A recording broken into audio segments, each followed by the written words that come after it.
Okay, we are live. Welcome to How to Build Your Own Home every Thursday from 5 to 6 p.m. Mountain Standard Time.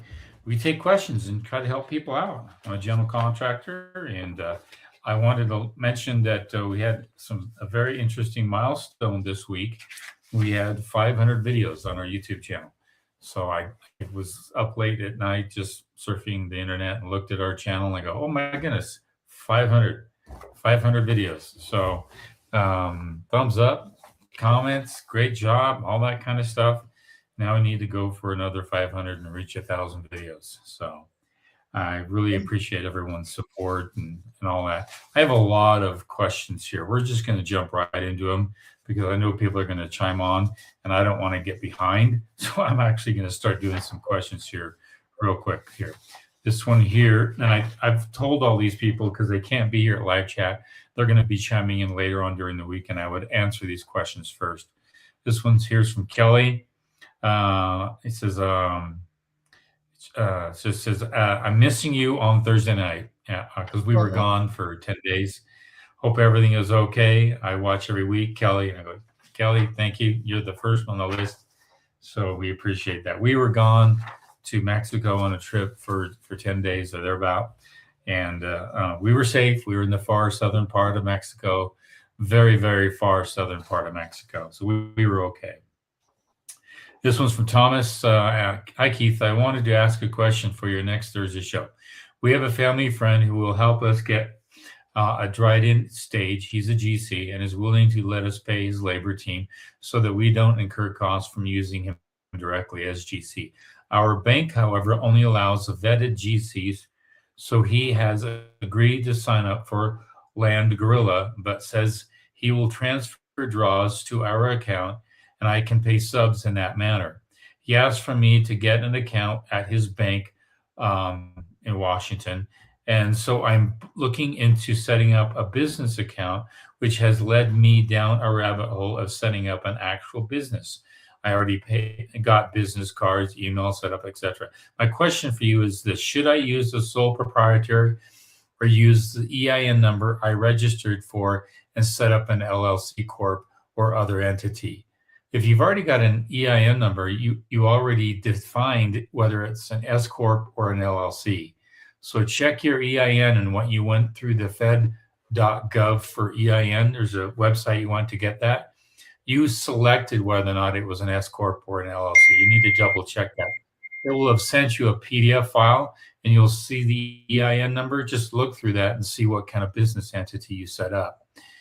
Otherwise, I could just do all of this as a personal bank account, but there seems to be limited in amounts I can disperse, and I would be worried if I could get money to subs fast and efficiently. Any thoughts on any of our strategies? I don't want to overcomplicate things.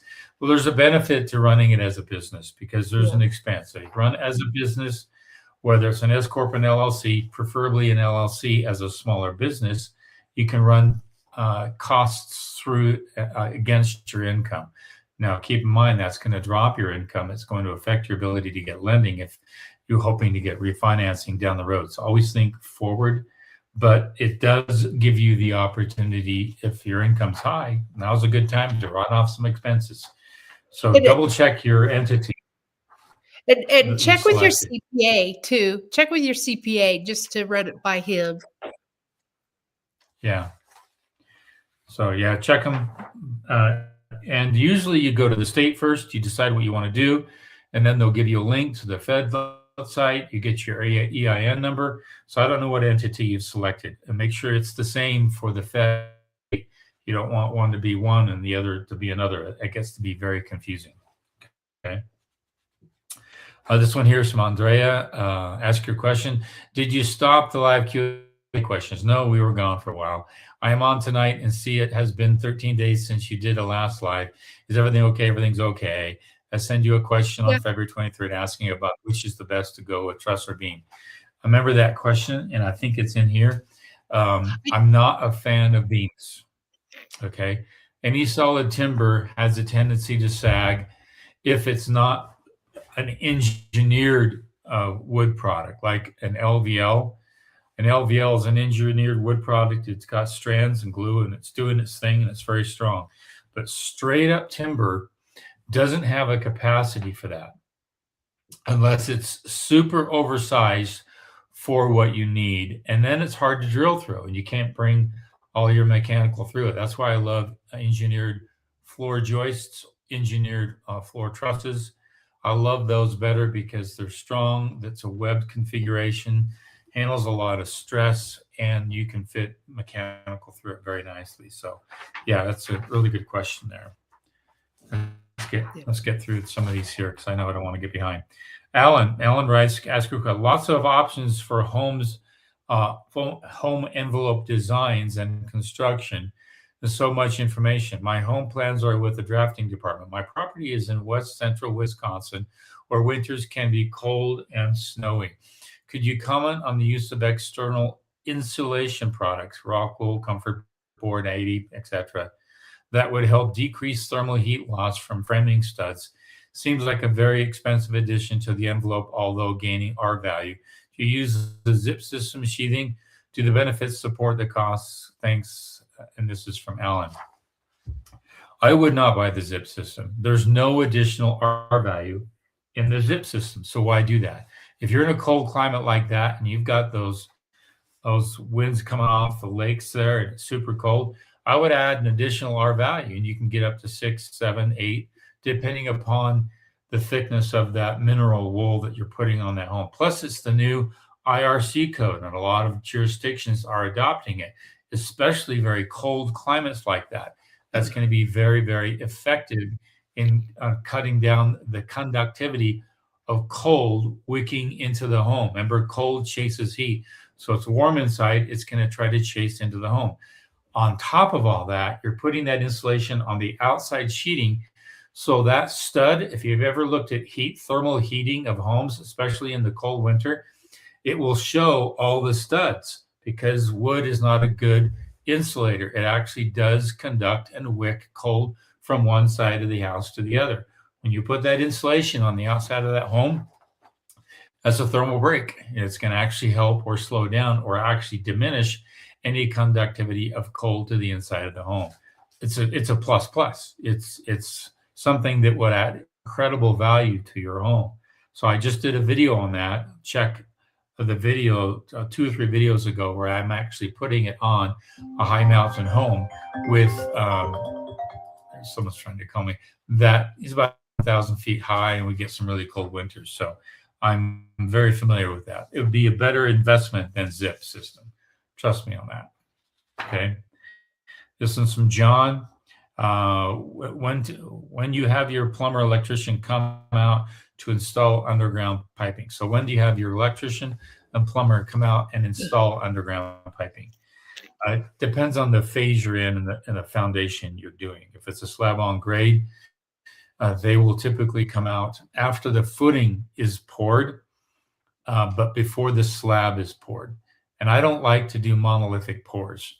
A monolithic pour is where they do the footing and the whole slab all at once. I do a 2-pour.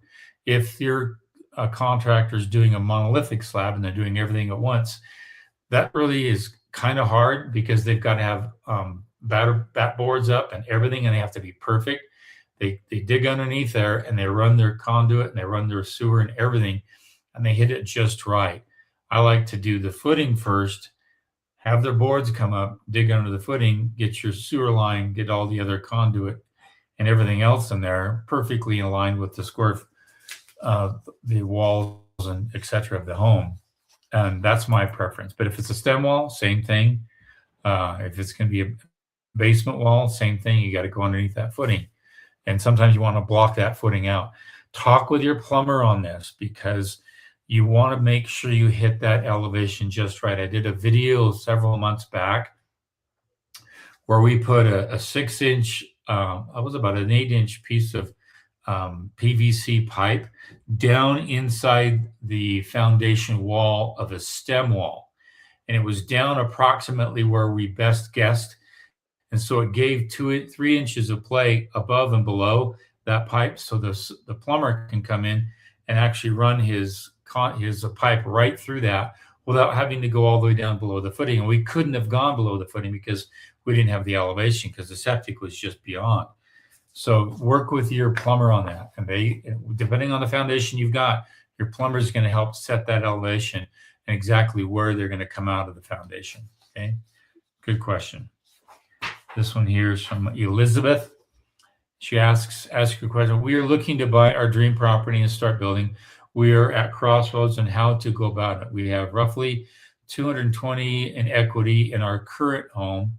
My wife needs to listen to this one because I think she'll have some insight on this one. Yeah. The property we are looking to buy is around 100 to 110,000 for 22 acres. Not a bad price for 22 acres.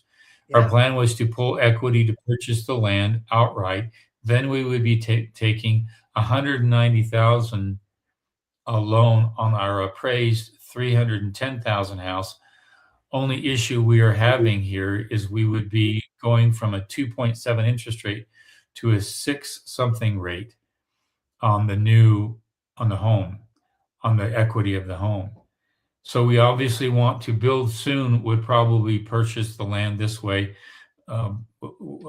This way be the best so we can use it to leverage home loan. Would need to sell this house so we don't have two loans. We would not be able to afford two loans simultaneously due to our large family. What is your advice to navigate the transition hurdle between buying and selling the land? Buying the land, using the equity in the home to buy the land, therefore having two mortgages. I'm going to let my wife make some comments on that. Yeah, there's a lot of ways to do it. Depending on, go to your bank first, a local bank that knows the area really well. They're usually really good about loans on land, and just check the interest rate on the loan for just getting a loan on the land. And try that first and see if you could do that. Then the next thing would be like to get a HELOC. And take the money out. I think you have to have 80%. I think you have the 20% in there. So whatever your home value is, you have to have 20% still in there. So then there's a difference from your loan. So I think you said it was like 300,000. You have 100,000 in equity. So you'd probably only get, are those numbers right, honey? I don't have, and sorry, I have a cold. Yeah. So my nose is, I have sinus things going on. So was it 300,000 Yeah. for their home? And how much Their is house was appraised at 310,000, and they wanted to be taking 190,000 loan from that 310,000. Okay, so just a third of it. Well, did they say they have a mortgage on the house? Yeah. Oh, I don't know if they had them. They obviously do, but they have a lot of equity that we're going to use as a HELOC, I Okay. would assume, So just, to buy the lot. yeah. So just know you have to leave 20%. They'll only give you a loan. So you have your loan already, and then you have to leave 20%. So that's really your equity in between there. That's how much they'll give you.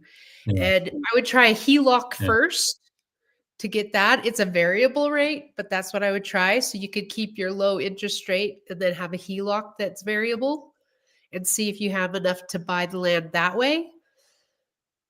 Because if you have that HELOC, that gives you a lot of flexibility. You can make a payment when you get a big lump sum and take it away. So, yeah. And then I did do a video a couple years ago because I had a client that was in the same situation. They wanted to build, but they had to sell. So the best route is sometimes just sell and find a cheap rental. And I've had one that got just a little townhome they rented while they saved and started building. So they had that money. And then they also got a little loan in case they went over their cash. And then I've had another one that just got an RV and stayed in their RV while they tried to build. It is the easier route because when you sell, then you know how much cash you actually have to invest into your home to build. If your market's good and it would sell pretty quick, that might be advantageous. If the market has a tank, which could be the case possibly this year, it would be hard to sell. So always talk to a realtor and find out what's the market really like. And if it's a seller's market, that's advantageous to you. You Well, don't want to even slip into a buyer's market. yeah, even our area, we've slipped into a buyer's market, but I would still tell somebody to sell at this time because it hasn't totally crashed like 2008. Right. So, yeah, I would sell, and if you have to, just rent something tiny while you build. Okay. Here's the last question. This person already emailed me back and they got the answer, but I'm going to read it because it's kind of interesting. I'm looking for some peel and stick underlayment for my roof. Thinking Sharkin Ultra SA or Wipe 300. It seems no one can get it in Las Vegas. Do you have any other options for underlayment? Peel and stick's a great product for high wind, a lot of rain. It's going to be exposed for a long period of time, and it's not going to flap open. But you can't get it in Vegas because the heat down there is pretty brutal on that stuff. You really can't walk on it during the day because it will just slide. It would just peel and stick has got some rubber on one side with some sticky material, and you just peel it and put it right on the roof with a couple of thumb taps. And so in the heat down there, it could be so hot that it makes it cost prohibitive because you can't get up there to do anything else, put trim, stucco on a sidewall, all that kind of stuff. So they don't use it down there, but in the colder climates they do. And so he probably came up here or some other location to get it. But I love ice and water shield. I put it in my high mountain home builds that I do. All of my homes have that 100% on the homes. Most roofers will only put it on the first 4 feet to cut down on ice damming. But I put it on the whole part because if I hit in winter, we had a snowstorm about a week and a half ago, 2 weeks ago, whole foot of snow landed. Well, I know I'm fully protected. It's not going to get inside the home with regular felt, synthetic, even tar paper. It just flaps, gets torn up in the wind. And I worry about, oh no, is the home getting water in it? Well, with an ice and water shield, a peel and stick product, I know I'm pretty well protected. So good question. Let's get some other questions here going because I'm really behind there. Okay, this is from LLC 199 LLC. So, my engineered plans show Simpson straps on a quarter near a window for lateral bracing. How would they be installed? Would there be a strap above and below the window? Would it, can't read that one. Would the wrap around the corner? It will show you the detail. Sometimes those straps are over the header of a window, and that's going to help with your lateral like this. Sometimes the strap is just vertical like this, and that's often if you have a second floor, and that strap is to help support that second floor. Again, it's all for shear. It's all for lateral support. But look on the plan, and it will tell you if it's horizontal, and if it is, it's probably going to get over the window or even below the window, or if it's vertical to the side of the window. And very rarely do I see them wrapped around a corner. Once in a while, I've seen that. I've seen them come up through the floor. I should show a video. I've got straps coming right up through a floor on a home, and it's mounted right into the chimney. So kind of interesting. But ask your engineer, call them, and they'll tell you that's vertical, going right over the windows, right over the eyebrow, or they might say it's going some other way, but they'll be able to tell you. Okay. Okay. And that's mounted with just nail guns. There's holes in the straps, and there's nails for all those holes. Okay, and there's Tico nails or a longer regular framing nail. Hey, Melissa Keith, thoughts on subs not allowing you to buy materials and not itemizing bid? Seems common around here. Again, let us know where you are building.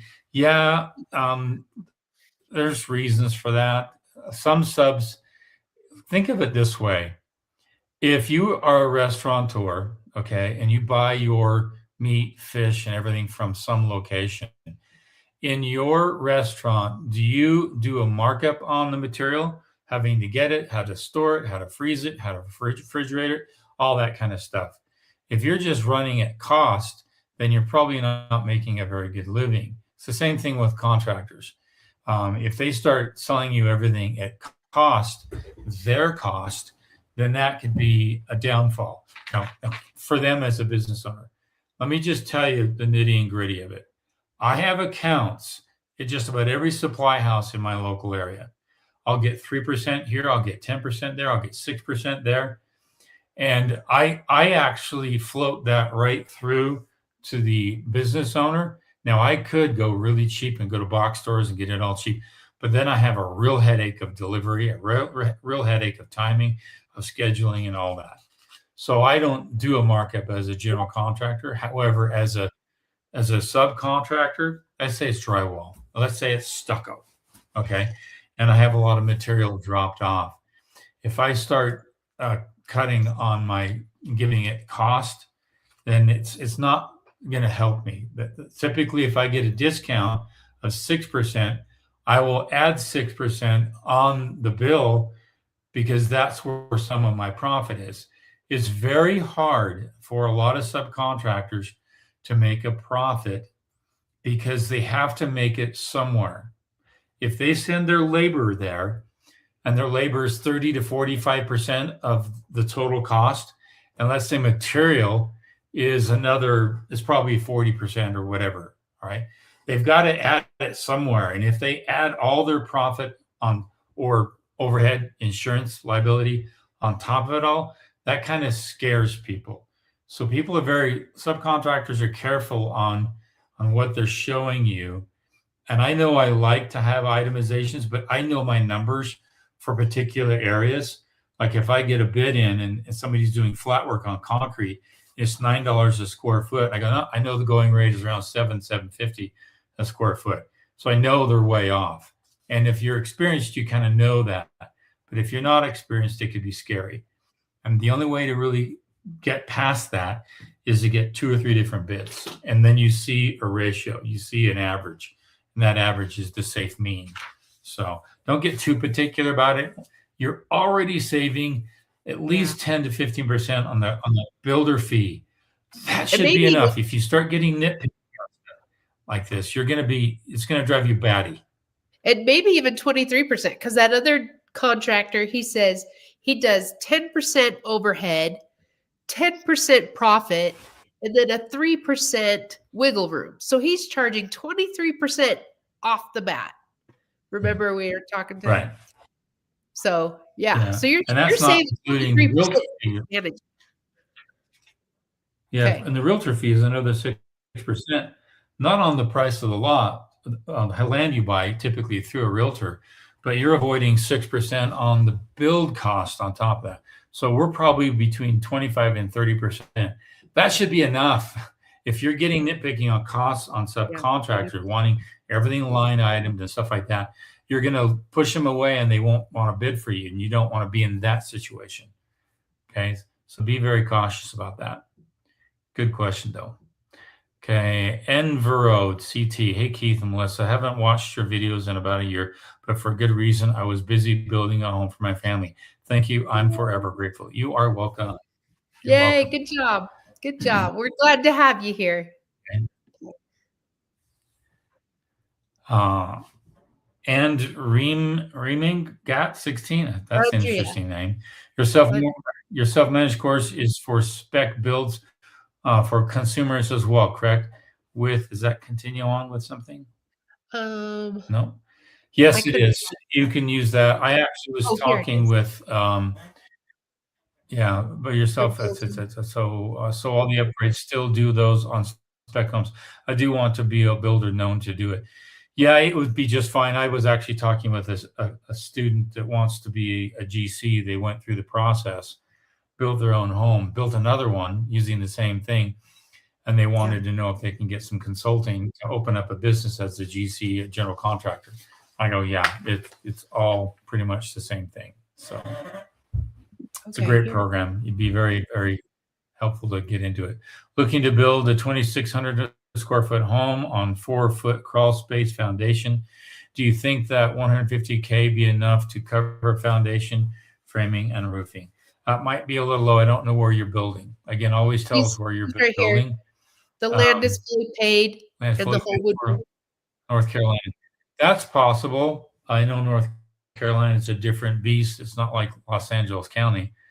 or even Colorado. So you have possibly a better opportunity there.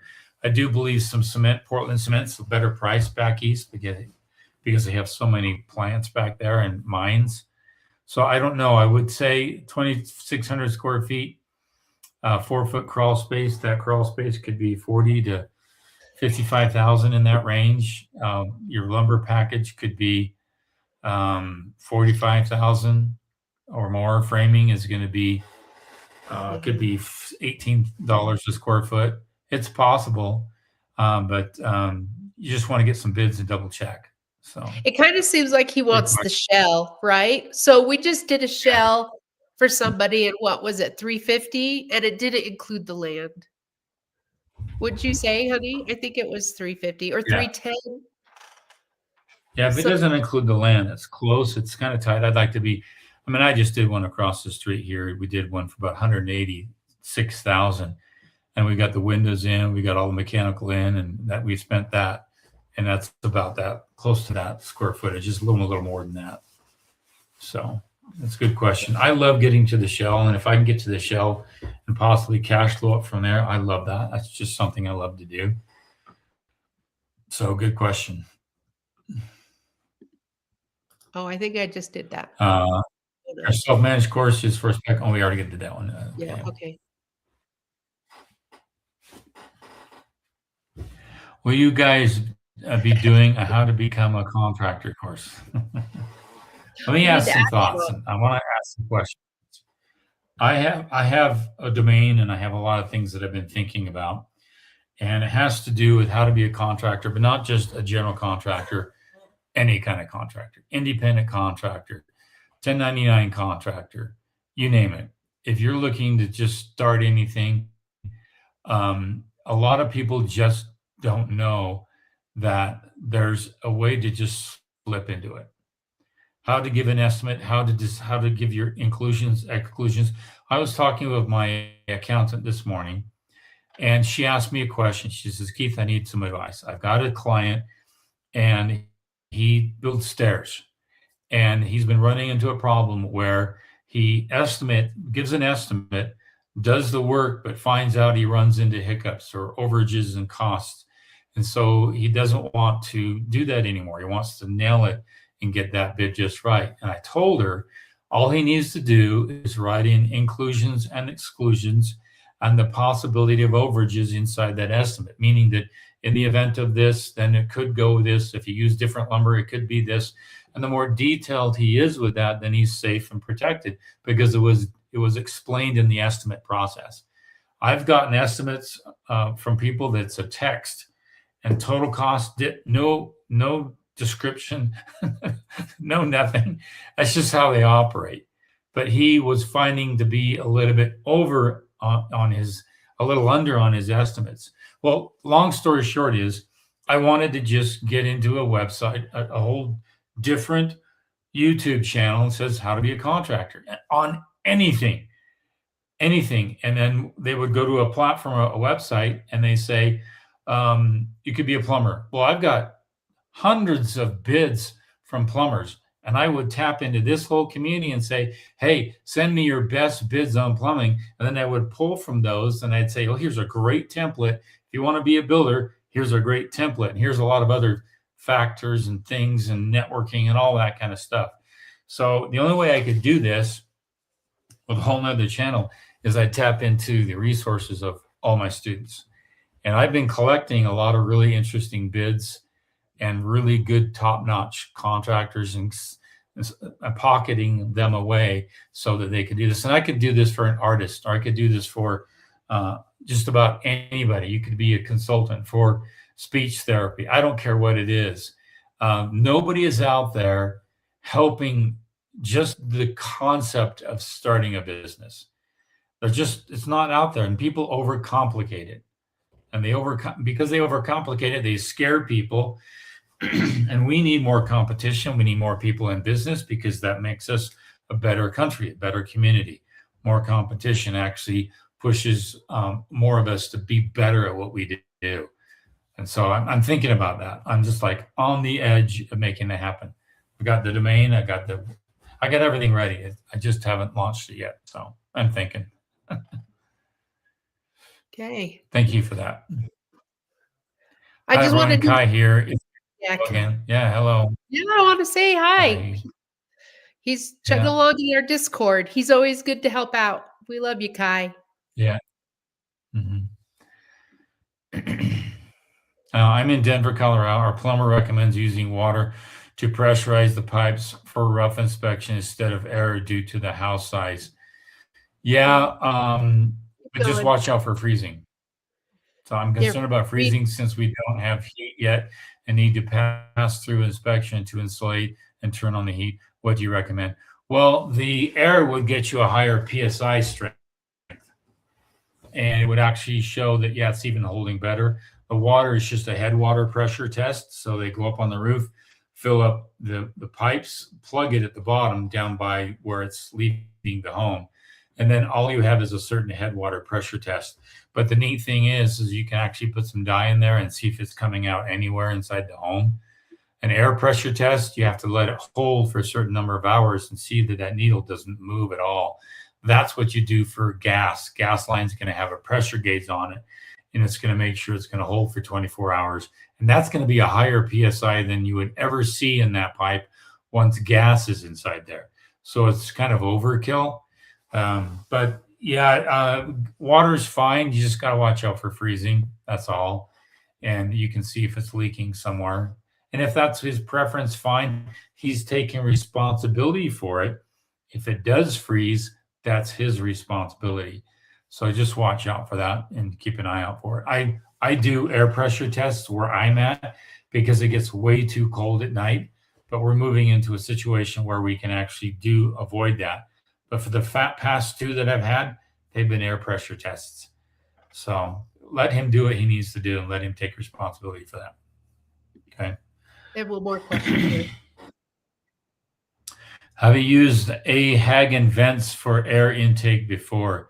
If so, what are your thoughts on them? I don't know. I need to research that. I'm going to do a screenshot of that. Give me a second. I'll do a screenshot. Come. There we are. I'll have to research that. It's on my desktop to look at. Air intake vents, as long as they're screened right for fire, there's a particular grit factor or grade. What do you call it?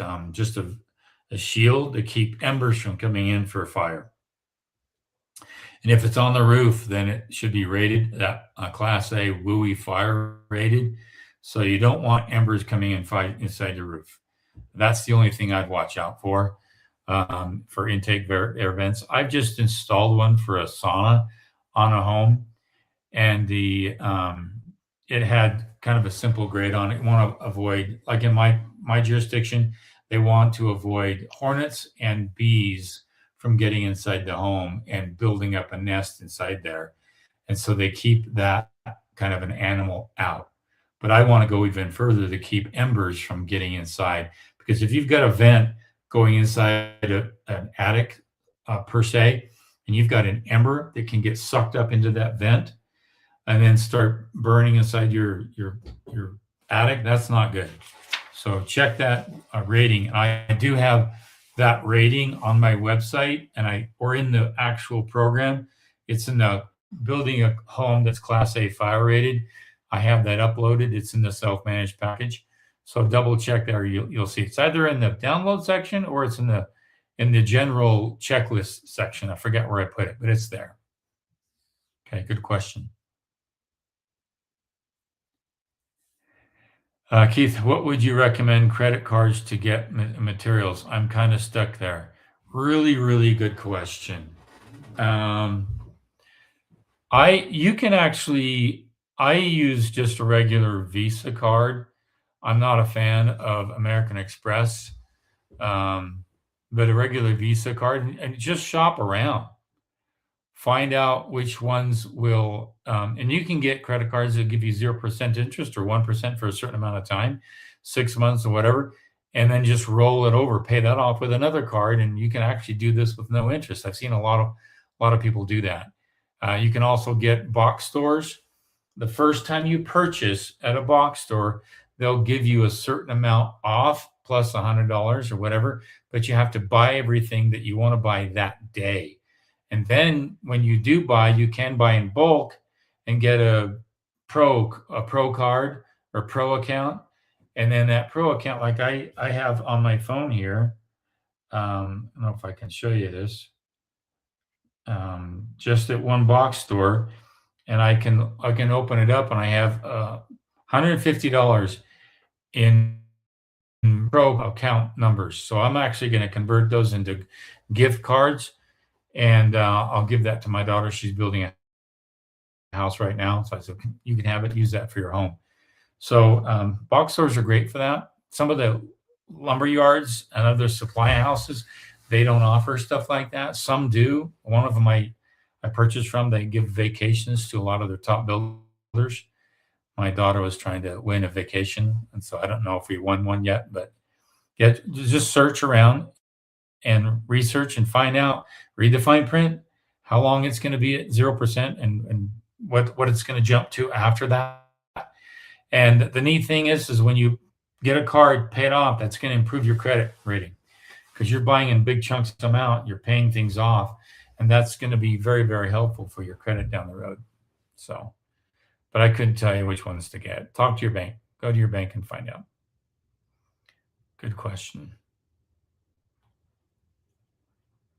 Okay, Brady, remember to hit the thumbs up to show your appreciation for all the great info. Yes, thanks, Brady. Appreciate that.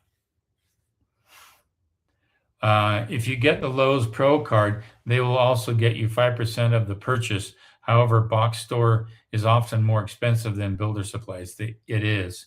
It didn't used to be that way, but we just had a bid for lumber from a box store, and then we got a bid from a supply house or a lumber yard. The lumber yard was more. They called us back and says, "I'll tell you what, send us the bid from the box store and let's see if we can match it." They did not match it. They beat it by several $1,000s. And that's what I mentioned in the market update. Right now, the market is soft. Right now, the building permit issues are down. Building has slowed. It's down to a trickle in a lot of areas. What does that mean for you as an owner builder? It means it's a prime opportunity to build now, and everyone's being competitive to grab that business, and quality is going to rise to the top. If for some reason the interest rates jumped or dropped down 2 points, that would be game over. Everyone, within just a few months, you'd see a rush to start to build, and it'd be a different beast. But that's not the case right now. Right now, it's a very good time to build, and there's a lot of advantages for you. So I won't even go into it. I said enough. Just watch that. It's on my homepage. It's the first video there. It doesn't play automatically. Just go there and watch that video, and I talk about that. Okay. Next question. We have one I'm working on right now. I'm texting Mackenzie, but this one is, you were going to ask your daughter why we are asking subs for, it's actually a W-9 form and what we do with it. And let me just check. She's texting me right now. Yes, the W-9 is the tracking of either your EIN number or your social number. So when you pay somebody on their business, so when you pay somebody, that has to be applied to a social or to an EIN number. That's what that's for. It helps the IRS track who's getting paid and all that. And you just can't give a check to somebody in the name of Joe Blow. How does the IRS track that for tax purposes? They can't. So when you record it on, what's that? For $600. I think that the limit is like $600. You can pay somebody $600 and you don't need a W-9. Right. And so it helps you too, because if you're not tracking all that information, then you could be looked at. It could be audited. Hey, you're giving all this money to here. Who is this? Is this a shadow person or what? And so it's just being above par, showing, being very accurate. I have to be very accurate with myself. If I'm not accurate, then I'm in trouble. So Yeah, this is Go what ahead. she's written so far. She's still typing. She says, it's for tax purposes each year. Subcontractors aren't my employees and don't get a W 2 from me, so they get a 1099. And to get a 1099 from me, I require a W 9. And she's still typing, so I'll let you know what Yeah. else she says. Does that make sense? Mm-hmm. Okay. Very Let's good see. question. Oh, Brady also said something here. When you hire a sub, ask for their W-9 along with insurance cert Yep. and keep them. When you do taxes, use the W-9 for building out the sub's info on 1099s you send out. Yeah. And don't get scared by this. If you have a bookkeeper that you want to hire during the course of the build, they should be able to help you out, and you just give them the draws. They'll go cut the checks and make sure they've got insurance, W-9s, all that. And they will record all that properly in QuickBooks or whatever other platform you're using. And it wouldn't be hard to do. And most bookkeepers they should be adept at that. So anyway, don't get overwhelmed by it. Okay. Yeah.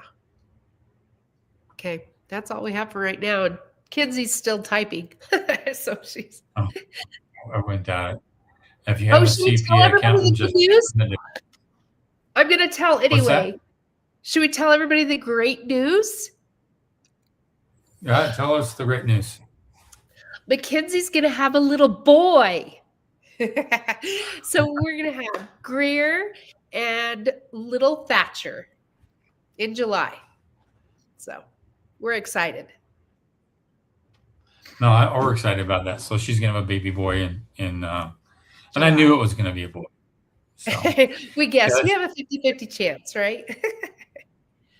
Okay, here's a question. Okay. Oh, she said one more thing. Just tell them if they are starting a company to meet with an accountant to learn all construction related requirements. Okay, perfect. Okay, Yeah. here's another one. Here's another question. What's your experience with standing seam snap lock, 26 gauge? Quote is $52K for 6,500 square roof. Oh, that's a really big roof. It's a square foot roof, not a square roof. We have two 30 by 30 garages on each end of the house, Southern Colorado, and I'm torn on matte or shiny finish. I wouldn't do a shiny finish. It gets really, really dull, and you can tell the dullness with dust on it a lot more than a matte finish, first of all. You want to find out what the wind gust capacity is. You can get some high winds there in Southern Colorado. See how it handles that pretty well. The 26 gauge is pretty much standard. 52K seems a little bit high though. Give me 1 second. I want to run some numbers for you because that there is 6,500, and if I divide that by 100, that gives me a square.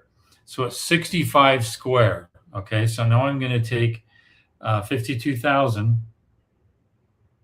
I'm going to divide that by, what was it, 65 square? That's $800 a square. You know what a square is? A square is a 10 by 10 section, okay? $800 is very high for a square of roof. It's a 10 by 10 square section. They're charging you $800 a square, and you divide that by 100. That's $8 a square foot. Now, I want you to think about something. I have a guy coming up pouring concrete next week for $7 a square foot. That means you have to prep the ground. They got to compact the ground, or they got to pour the concrete and finish it. It's an all-day work. All right. They're charging $1 more a square foot than what I'm getting for concrete. You got to ask yourself, what's the real cost in the material on that? I'm willing to bet that the material on that is probably around the $15,000 to $18,000. My gut feeling is it's a hiked up price. $800 a square is really high. I can get an aluminum shingle roof material only for about $350 a square, 10 by 10 square, and then they go and charge about $200 a square to install. So I'm still $100 to $200 below what that price is. I'd get some more bids. That seems very fishy. Is $800 a square is really high, and I don't care what roof it is. That's still real high. So get 2 or 3 more bids on that, and just double check on that one. Okay. Okay, Val's on $8 a tonight. square foot. Okay. See you guys on. I'll let you read this one. Okay. Hi, glad to see you guys on tonight. Yeah, we missed you too, Val. I'm having trouble getting back on to the course. Please help. I would be glad to help. And I laugh out loud. I figured she was pregnant. Had a feeling. Yeah, she's been really, really sick. So if you're having trouble, Yeah, just okay, I will make a note and I'll go in there because you should be able. Just email us your email, and then Yeah. I can get you in there, and I can actually give you another 2 years. So okay. Yeah. But Okay. I can't give the 2 years until the previous one has ended. So if you're worried, oh no, I'm going to lose access, you're not going to lose access. Just go to contact the instructor, send us your email, and then I can extend it another 2 years. Okay, not a problem. Okay. Oh, and he was just asking about the roof. So the mat, will it show dust and oil canning? Yeah. Not really. It'd be better than the glossy finish. Yeah. Yeah. Okay, here we go. Have been in contact with 2GC out of Utah. Speak by buying all materials out of Utah, noting best prices. I feel I should buy something local like windows that I might need a service call. Yeah, there's a lot of good supply houses for windows here in Utah. I don't know where you're building in Utah, but you can just check around. Yeah, if you go to our website, you could sign up for a consultation 1 hour with Keith, and you could go over everything with him. Yeah. Yeah, I've got a consult right after live chat today with a couple that's going to be building a home. So, okay, next one. Do you have any experience working with the Amish community? Just furniture. I have experience with the polygamous community. Yeah, we have polygamists here.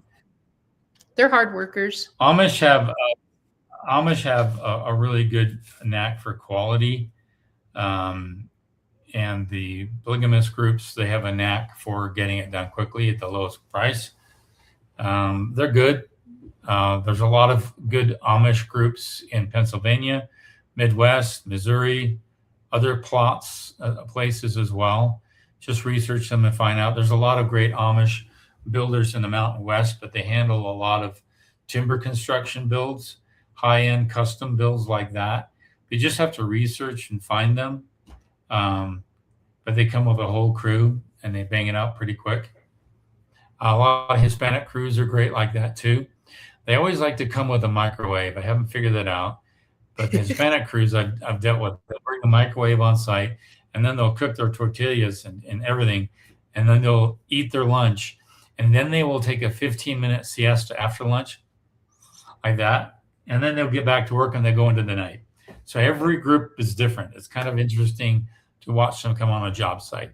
Hispanic crews for drywall, I won't go into that one. Very different.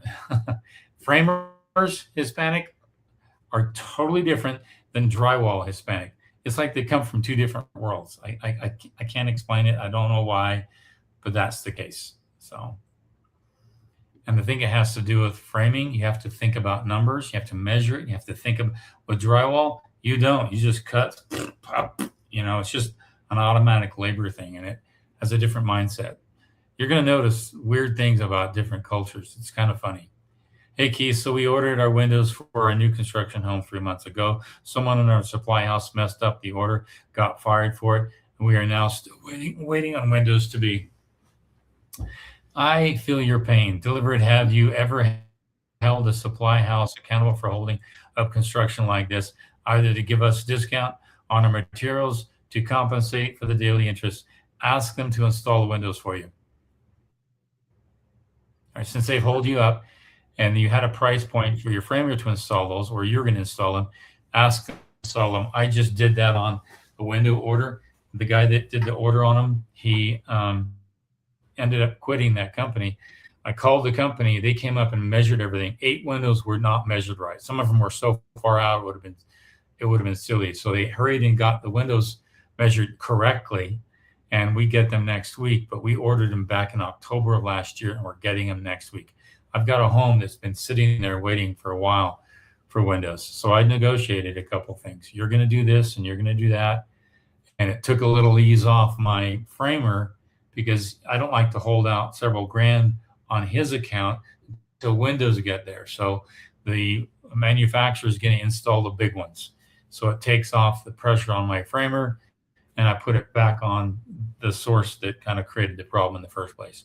So negotiate something if you can. Okay.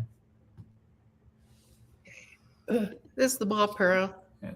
No, she's not starting a business. Starting a business, building your own program. Chance. Thanks you all. W9. Yep. Okay. Yep. We're going to say hello to Leon. Hello, this is Leon from Chicago, Illinois. I think I know this person. I'm not sure. I was dealing with a family in Chicago, and I don't know if that's the same family. This is from MP. I will build in SVR, Wyoming, South. I don't know where that is. 2 contractors out of Utah want to buy all materials and they're local. I think I should buy windows local to have loyalty for possible service calls. Yeah, you're going to find that in Wyoming. It's so spread out. There's not much population. The only population in Wyoming is in Jackson Hole, really.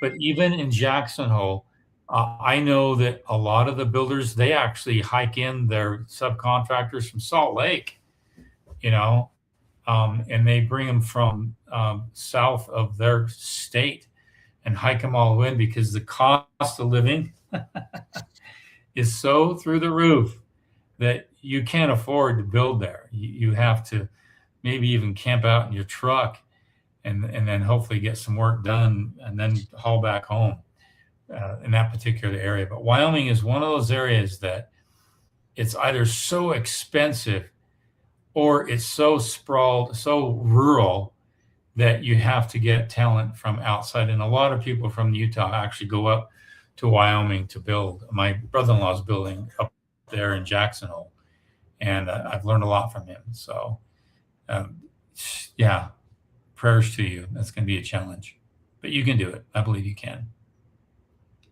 Okay, I just wanted to say thanks for doing these sessions. And ADU finished a year ago. Now is a wonderful space. Thanks to the insights from these sessions, the website, and a lot of your other content. Great. You're welcome, Francis. I appreciate it. Thank you. Okay. I never saw that it is on what website consult, what that is. The consult call. I do a 1-hour consult. I have a full-on consultation package. It's quite a bit of money, and I just tell students they can save a lot if they just do an hour here, an hour there. And I look at your plans, I look at your engineering, I look at all that, I look at hiccups on mechanical. I really try to help people out with that because that's a blind side. And if they don't see it, it's going to hit them upside the head, and they're going to lose some of their nice vaulted ceiling, or they're going to lose something. Then I look at space utilization. Then I look at the design. Is it inefficient design? Are there areas I just go through the whole process, and then I go through the budget. Most people do that consult just to look at the plans. Some look at that consult. Can you look at this budget? And I can tell them where they're weak on some areas and where they're going to get hit upside the head. But most of them, it's just mainly for the design and the whole process. And they have a whole long list of questions because they're going to get through as many questions as they can in an hour. And sometimes it goes over an hour, which is not a problem. But that consult's very, very helpful. So, and you can request one through the website, and you can email me, message the instructor, and then I can give you a form, and you can fill out the form, and you can make a payment through Venmo, and we can schedule it and have some fun. Okay. Any other questions here? We're running out of time here. Microwave is for lunch. Everything. And he had one that says microwaves for lunch. Yeah, that was Brady. You're right. Let's see. I don't Why know what build this down to code when you can do much better for a little more? Yeah, you're talking my talk. If you build bare bones, and it's so easy just to add a couple things on a home, it's so much better for the home over the long haul. Okay. So here's, yeah, know any roofer installer Uh, who would come no to us? roof installer who would come to us with quotes $60 to $70. No, I think that was I don't up know where you here. are. He was talking about it was like too high. That conversation where it was too high. Yeah. Sorry, I'm trying to find it. Quote 60. I'm not sure what 1670 would be. Do you mean 600 and 700, or do you mean, I don't know what you mean by that. 60,000. Okay. I'm looking. And what state? I'm And going always back. let us know your state, It's the where you're one located. that the matte or the shiny. Let's see here. Where is Oh, he? yeah. This one. I He was don't asking know. I don't know where you are located. You said Southern Southern Colorado. Is that Colorado. southwest or southeast Southern Colorado, or is it just dead center Southern Colorado? If you're on the southwest corner, somewhere in that range, you can message me through the platform, and I can give you some people that you can reach out to.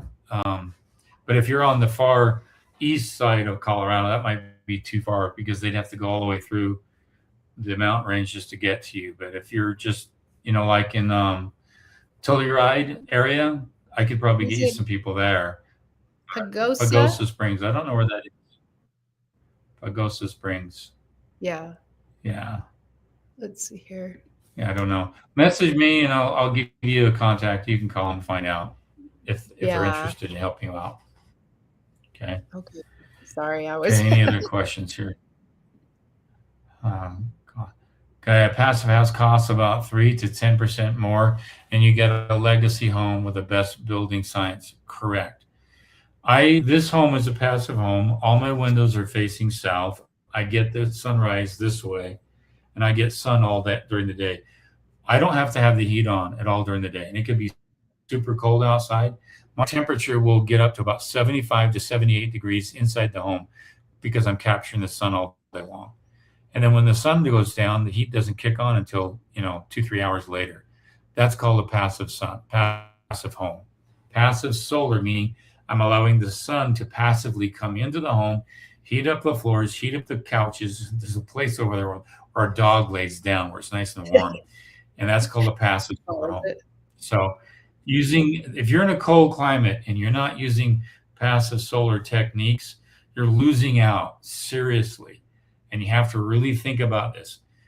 In the Southwest, it's just as important because you don't want that excess of heat into the home. So think about how the home lays out, how the sun moves across the sky, how it's going to affect your home. Should you have an extra deep eave to keep out that heat during hot summers? I don't know. There's all these things to think about.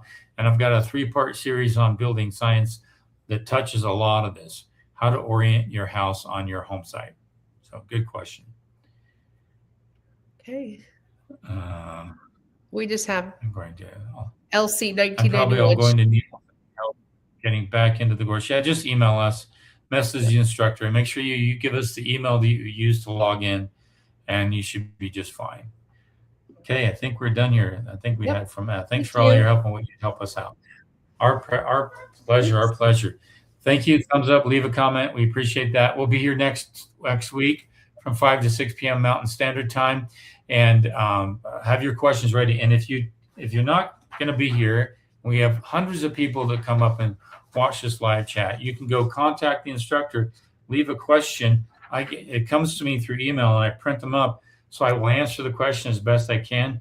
And I will answer those questions first. So you just come to the live chat that's saved in the program. Listen, I'll have your question answers as best I possibly can. And we had one last question here. Yep, we did. But, right there. It's which is better, SIP panel or stick built? Stick built. I'm sorry, I don't like SIP panels. I'll say no more. You guys have a good weekend, and we'll see you guys next week. Okay, see ya.